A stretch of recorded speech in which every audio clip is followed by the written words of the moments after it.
ng loob mong humarap sa amin? Problema lang kayo.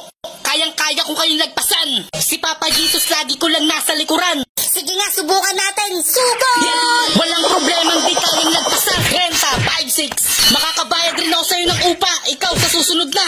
Buwisit ka ang kulit mo. Ikaw isa ka pa. Kala nyo naman di kayo babayaran. Hoy, magbayad ka na ng kuryente mo sa amin. Bakit wala pa namang katapusan, di ba? Kahit na, maganda na yung sigurado para di tayo maputulan. Eh di abunuhan mo muna. Oops ha! Dulang ayaw mo magbayad ha. Oops! Oops! Yan! Ha? Tumalbog lang ha! Sa ngalan ng Ama ng Anak ng Espiritu, lumayo ka! Oops! Oops! Oops! Ang sakit mo na! Masakit ba? Eto pa! Ha? Aray, ang sakit, walang lakasan!